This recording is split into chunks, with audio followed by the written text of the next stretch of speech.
La recherche en soins et en sciences infirmières a été un temps timide, balbutiante, mais elle a depuis trouvé ses marques. Nous sommes ici pour en parler au Salon Infirmier 2023 avec Anne-Claire Dereboul, directrice adjointe de l'Institut Curie, et Isabelle Fromentin, lauréate du prix de la recherche en sciences infirmières 2022. Je m'adresse à toutes les deux. Où en est-on aujourd'hui dans l'engouement pour la recherche en sciences infirmières?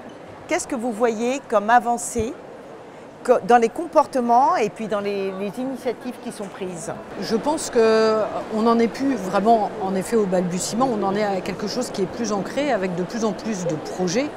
Moi je participe à beaucoup de jurys, de bourses, d'appels à projets, du GRC par exemple et autres, et on voit quand même beaucoup de projets et de projets de qualité. Voilà.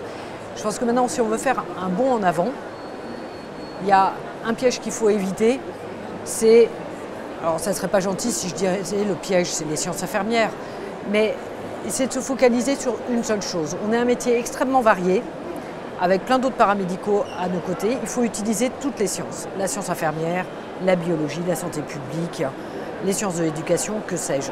Il faut répondre à la grande variété des professionnels par une grande variété de sciences qui peuvent nous aider pour développer des projets au service des patients ou au service des professionnels ou au service de la population en général. Et je pense qu'on en est capable et qu'on a maintenant tous les guichets ouverts pour pouvoir le faire. Mais on voit déjà des excellents dossiers. Vous partagez cette opinion? Alors, quel est votre regard, vous, sur ce qui se passe actuellement? je partage le même constat sur l'envie de cette population, de ce métier, de se lancer dans cette aventure. En revanche, ce que je vois moi de mon côté en termes d'organisation, c'est cet écart parfois entre ces envies et nos capacités à les accompagner.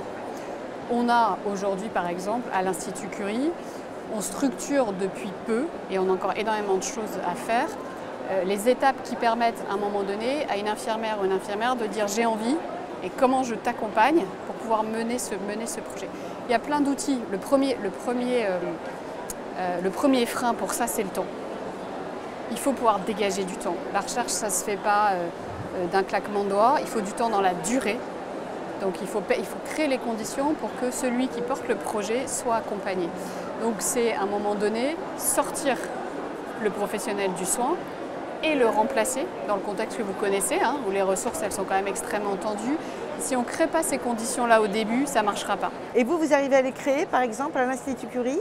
On arrive à les créer à l'Institut Curie parce qu'au début, en fait, il faut aussi bien sélectionner les profils qui vont être à même de mener ce projet. Ça ne suffit pas de se dire, c'est extrêmement exigeant, ça ne suffit pas de se dire j'ai un projet de recherche. Ok, tu as un projet de recherche, mais quel est le contenu?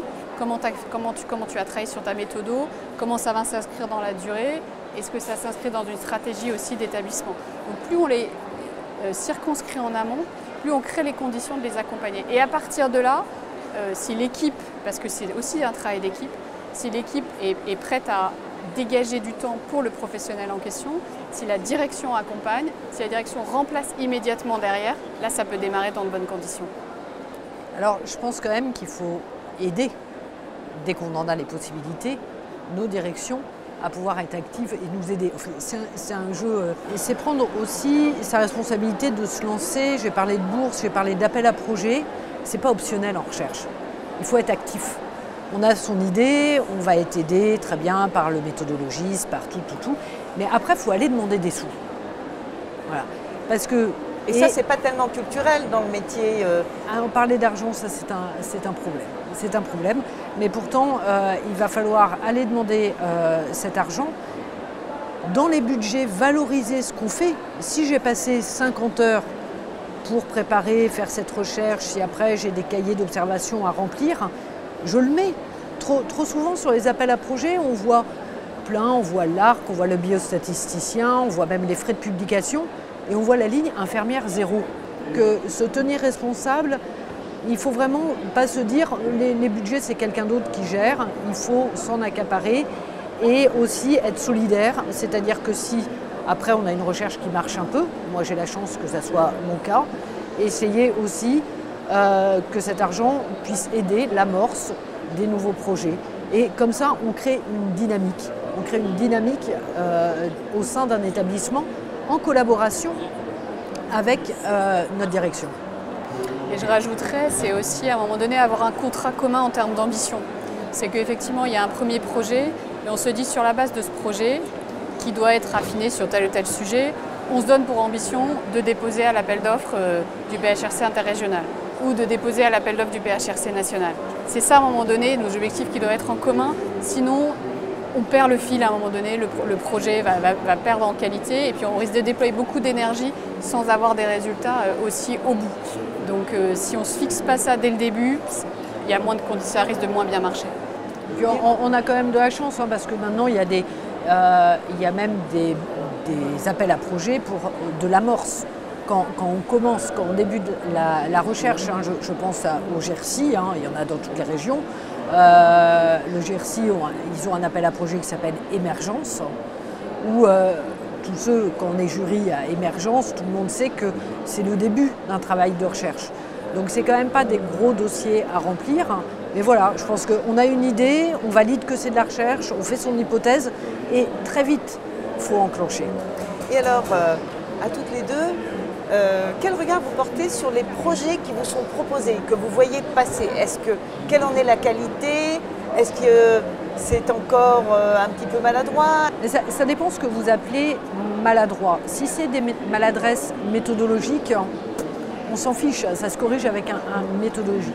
Ce qu'il faut, c'est la bonne idée, pertinente là où on exerce.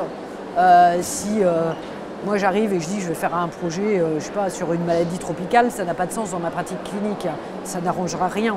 Donc il faut quand même être pertinent et toujours s'assurer, et ça c'est la base d'un travail, et c'est sans doute là où on voit le plus d'erreurs, pas vérifier que quelqu'un ne l'ait pas déjà fait dans le monde.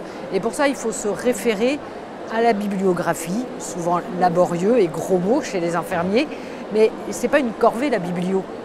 La biblio, ça va enrichir notre idée. Et si quelqu'un a fait à peu près la même chose à l'autre bout du monde, d'abord on va regarder si c'est vraiment la même chose ou si notre idée c'est encore mieux que ça. Parce que dans ce cas-là, ça va enrichir pour en faire encore une meilleure idée. Donc il faut faire ça, il faut faire ce travail de biblio et c'est là où on voit le plus d'erreurs.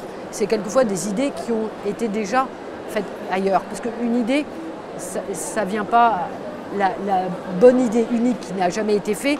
Souvent, moi, ce que je dis à mes étudiants, si vous faites une biblio qui n'a rien, soit c'est que c'est génial, soit c'est que c'est nul et que vous avez mal cherché. Donc, il faut avoir l'honnêteté de se poser cette question. Après, tout le reste, dans une institution, il y a plein de monde pour nous aider à construire et à faire quelque chose de correct. Anne-Claire de Reboul, qu'est-ce que vous pensez de la qualité des projets qui vous sont soumis, vous? Moi, ma compétence à proprement parler, elle ne va pas être là-dessus. Elle va être sur les conditions, et c'est là-dessus que je vais juger aussi de la pertinence du projet et du coup de sa qualité, sur comment il est accompagné. Ce que disait Isabelle là, c'est que quelqu'un qui va décider de se lancer dans cette aventure-là, d'écrire un projet, il faut qu'il y ait un compagnonnage à côté. La méthodo, la biostat, la manière d'écrire, la biblio, ça ne s'improvise pas. C'est beaucoup de travail. Penser qu'on va pouvoir le faire seul, c'est aussi une illusion. Donc nous, sur le côté qualitatif du projet et dans la manière, c'est là-dessus qu'on va aller regarder si on réunit ces conditions pour que ça fonctionne.